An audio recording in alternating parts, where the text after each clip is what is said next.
మెదక్ జిల్లా తుబ్రాన్లోని పెద్ద చెరువుకు గండిపడింది. వరద భారీగా చేరటంతో గండిపడి నీళ్లన్నీ వృధాగా పోతున్నాయి. పెద్ద చెరువుకు మిషన్ కాకతీయ పనుల కింద 6.5 కోట్ల రూపాయలు కేటాయించారు.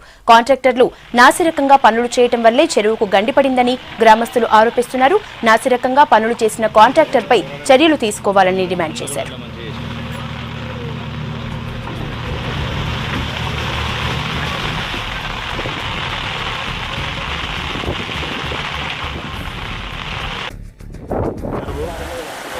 గత 3 రోజుల నుంచి కూడా సర్పంచ్ గారికి చెప్తున్నాము.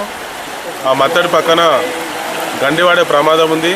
ఆ కాంట్రాక్టరు జేసీబీ పెట్టి మత్తడి పక్కన మట్టి తీయడం వల్ల గొయ్యి ఏర్పడి పెద్ద ప్రమాదం సంభవించే పరిస్థితిలో ప్రొద్దున్నుంచి అందరికీ వీఆర్ఓలను ఎంఆర్ఓలను అందరిని అప్రమత్తం చేసి కలెక్టర్ గారికి కూడా సమాచారం అందించి జేసీబీలు తెచ్చి అది పూడ్చడం జరిగింది. గండి పెద్ద ఎత్తున పడి ఈ ఏదైతే కాలువ పోతుందో ఇంతకంటే ఎక్కువ వరద నీరు కూడా బయటకు వెళ్ళిపోయింది. చాలా వరకు చాలా నష్టపోయినాం. ఇప్పటికైనా 3 రోజుల నుంచి కూడా ఎవరికి చెప్పినా కానీ పట్టించుకోలేదు.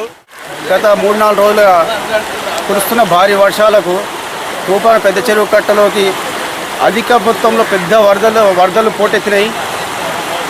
దానికి పెద్ద చెరువు కట్టకు గల ప్రభుత్వం నిర్ణయించిన 6.5 కోట్ల రూపాయలు తీసుకొని కాంట్రాక్టర్లు అధికారులు కుమ్మక్కై ఆ పనులను నాసిరకంగా చేసి మొత్తం నాశనం చేసిరు.